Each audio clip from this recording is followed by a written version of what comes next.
Welcome back to The Explainer. Have you ever stopped to wonder why exactly you handle your cash the way you do? Today, we're diving straight into the fascinating psychology behind our spending, our saving, and our stressing. We're going to break down the data to reveal the four core archetypes of financial personality. Let me hit you with a direct question right out of the gate. What is your financial personality? Really think about it for a second. Are you actively managing your money? Or are those deeply ingrained emotional habits actually managing you? We're going on a bit of a self-discovery journey today, trying to figure out who we are financially. Because honestly, answering this is the very first step to taking real control of your financial future. So what are we actually talking about here? A financial personality archetype is essentially your primary behavioral profile. The overarching conclusion from our source material is that pinpointing this profile is what lets you recognize your unique strengths and, your unique weaknesses too. Why does that matter? Well, because once you actually see your own behaviors mapped out in front of you, you can start tailoring your strategies to hit those long-term goals. It's all about upgrading your habits through self-awareness. Here's our roadmap for today. We'll start with the money personality concept, then walk through the avoider, the optimizer, the worrier, the dreamer, and finally talk about how to tailor your strategy. Section 1. The money personality concept beyond the numbers. Section 2. The avoider. Ignoring the math. Okay, be honest. Does opening your banking app feel a bit like walking into a haunted house? If you find yourself literally peeking through your fingers, you're going to want to pay close attention to this one. The avoider is someone who ignores their finances, dodges budgeting at all costs, and often finds themselves living paycheck to paycheck. It's basically a behavioral loop of just looking the other way. I've got to ask, does this sound kind of like you? The tough reality is, ignoring the math doesn't actually make the math disappear. This avoidance inevitably leads to compounding financial stress, a steady pileup of debt, and critically, a lot of missed financial opportunities. By refusing to look at the numbers, you're completely robbing yourself of the chance to actually improve them. So how do we break out of this cycle? The text lays out 3 super actionable strategies to help avoiders beat that inertia. Step 1 is simply to start small. Use a basic technique like the 50-30-20 rule so you don't instantly feel overwhelmed. Step 2, automate.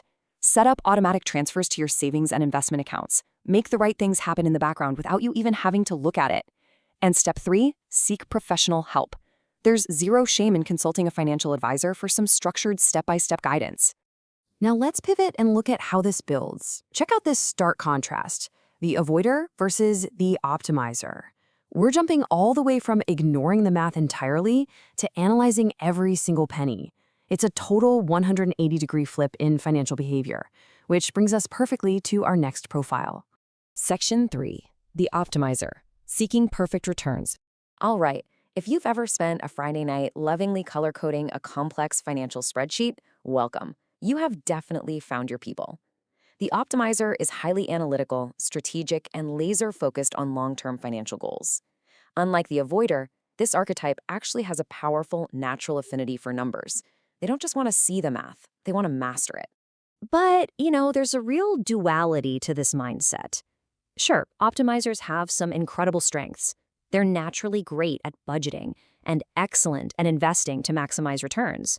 But because they want everything to be mathematically perfect, they can easily become overly cautious and highly risk-averse.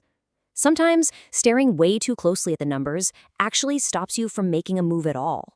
So here are 3 targeted steps to help optimizers safely step out of that hyper-cautious comfort zone, using the logic they love. Number 1. Diversify. Spread your investments across various asset classes to mathematically reduce your risk. Number 2. Review regularly. You gotta periodically step back and assess your plan to adapt to changing circumstances, rather than just stubbornly sticking to a rigid, fixed strategy. And number 3, balance risk and reward. Don't just shy away from opportunities. Weigh them carefully, but let yourself take calculated leaps. Section 4. The worrier. Driven by anxiety. For a lot of us, money isn't just a spreadsheet. It's a source of constant, heavy dread. The worrier archetype is defined as being highly prone to anxiety and worry about money. And here's the real kicker.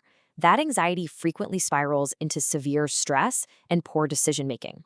Their emotional state essentially intercepts and sabotages their logical choices.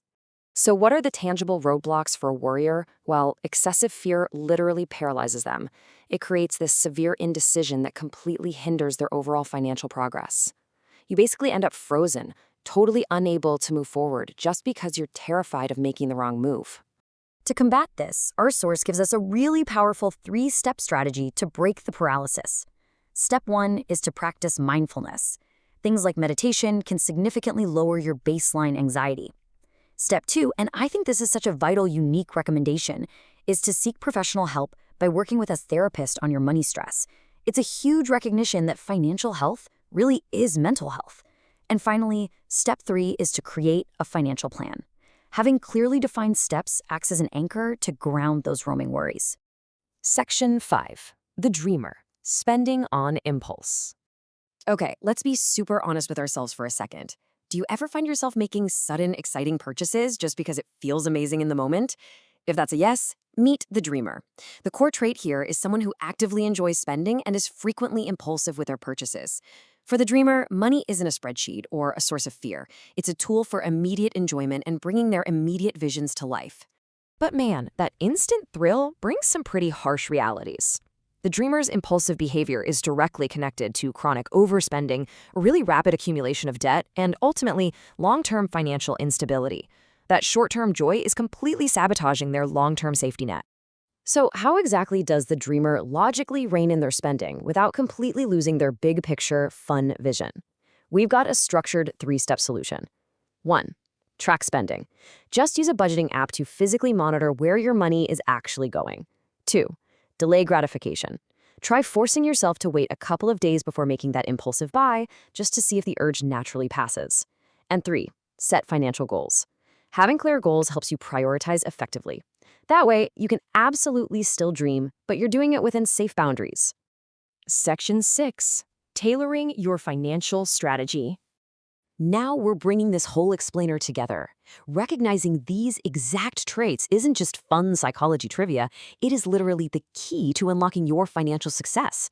Think about it. We've got the avoider who ignores the math and misses out, the optimizer who's analytical but can be way too cautious, the worrier who is anxious and plagued by indecision, and the dreamer who's impulsive and overspends. By clearly identifying your specific profile, you instantly know exactly which challenge you need to proactively manage. This is exactly how you tailor your habits to win. I want to wrap up this explainer by leaving you with a pretty bold question. Now that you actually know your archetype, what is the very first spending habit you're going to change today? Don't just sit here and move on with your day. Take these structured strategies, apply them to your real life right now, and finally take control of your financial destiny. Thanks so much for joining me today on The Explainer.